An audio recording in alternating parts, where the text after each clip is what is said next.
দর্শক আমরা এখন উলুখুলাতে আছি।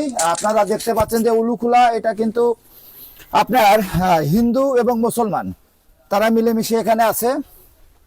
এই উলুখুলাতে এখানে প্রায় আপনার 90টি সনাতনী হিন্দু পরিবার তারা বসবাস করে। তো আপনারা দেখলেন আমরা মন্দিরে গিয়েছিলাম। তো আসুন আমরা স্থানীয়দের সাথে কথা বলি, সঙ্গে থাকুন। আসসালামু আলাইকুম, ভালো আছেন? আমার নাম সঞ্জিত কুমার, আমি একজন সাংবাদিক। তো আমি আসলে যে বিষয়টা নিয়ে কাজ করছি সেটা হচ্ছে যে ভারতের আপনার উগ্র হিন্দুত্ববাদ এবং গদি মিডিয়া তারা প্রচার চালাচ্ছে যে বাংলাদেশি হিন্দুদের উপর অত্যাচার নির্যাতন করা হচ্ছে। তো আমরা মন্দিরে গিয়েছিলাম, ওখানে সনাতনী হিন্দু যারা আছে তাদের বক্তব্য নিয়েছি। তো আসলে আপনার নামটা কি? আমার নাম তো রুহুল আমিন। রুহুল আমিন ভাই। তো রুহুল আমিন ভাই, এখানে তো আমরা যেটা জানতে পারলাম 90 ঘর সনাতনী হিন্দু সম্প্রদায়ের মানুষ আছে। আচ্ছা, তো এরা তো সবাই তো ভালো আছে। আমরা তো দেখি ভালো সারাক্ষণই। তাহলে ভারতে যে মিলজুল করে চলাফেরা করি। আপনার নাম কি? মোহাম্মদ হায়দার খান। মোহাম্মদ হায়দার খান। তো আপনারা দেখছেন যে দুজন মুসলমান এবং আপনারা দেখলেন যে 90 ঘর এখানে সনাতনী হিন্দু সম্প্রদায়ের মানুষ বসবাস করে এই মুসলমানদের সাথে মিলেমিশে। হ্যাঁ, আমাদের সাথে আপনার নামটা একটু জানতে পারি? মোহাম্মদ মোশাররফ হোসেন, অ্যাডভোকেট। আপনি অ্যাডভোকেট। তো আমরা আরেকজন পেয়েছি, খুব গুণী ব্যক্তি, অ্যাডভোকেট। তো এই যে ভারতের যে গদি মিডিয়া যে গুজব চালাচ্ছে, আপনার কি মনে হয় যে এর উপরে বাংলাদেশের যে হিন্দু মুসলমানের যে সাম্প্রদায়িক যে সম্প্রীতি এর উপরে কোনো প্রভাব পড়বে? এটা কি আপনার কাছে মনে হয়? আপনার কাছে কি মনে হয়?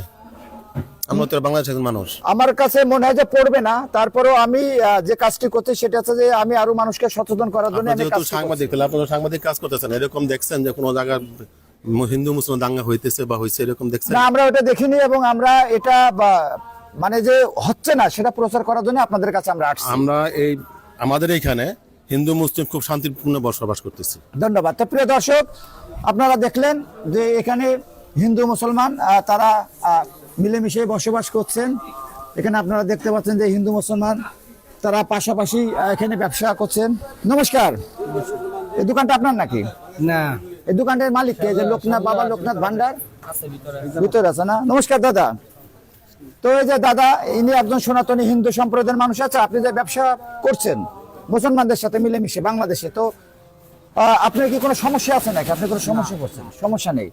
তাহলে যে ভারত থেকে যে অপপ্রচার চালানো হচ্ছে যে বাংলাদেশে হিন্দুদের উপর নির্যাতন করা হচ্ছে, নিপীড়ন করা হচ্ছে, তো এটা তো পুরোটাই গুজব নাকি? এটা আমাদের মধ্যে কিছু নাই, আমরা সবাই মানে আপনার সম্মিলিতভাবে পাড়াতে নাই ভাইবাজার বা হিসেবে। আপনি দেখেননি কোথায় না, এমন ঘটনা হ্যাঁ, ঘটছে এটা আপনি আমাদের দেখেননি। এলাকায় দেখিনি আমরা। তাহলে এটা পুরোটাই গুজব। হ্যাঁ, আমাদের এলাকায় গুজব। তো একজন সনাতনী হিন্দু সম্প্রদায়ের মানুষ হিসেবে আপনি কি মনে করেন যে ভারত যে গুজব চালাচ্ছে এর প্রতিবাদ করা উচিত আপনার? যে না, ভারতের ঠিক বলছে না, তারা এটাকে এটা তাদের দেশের তাদের আপনার কি বাংলা, যেহেতু তারা গুজব চালিয়ে বাংলাদেশের হিন্দু মুসলমানের ভিতরে সম্প্রীতি নষ্ট করার চেষ্টা চালাচ্ছে, এর কি আপনার প্রতিবাদ করা উচিত বলে কি আপনি মনে করেন?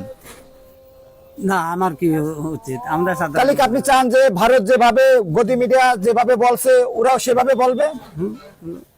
এটা আমাদের তো নাই, আমরা তো ভালো আছি। আপনি ভালো আছেন, কিন্তু তারা কি বলছে আপনি ভালো নেই, আপনার উপর অত্যাচার করা হচ্ছে। তাহলে আমাদের এলাকায় আমরা তাহলে ভালো মিথ্যা আছি। কথা।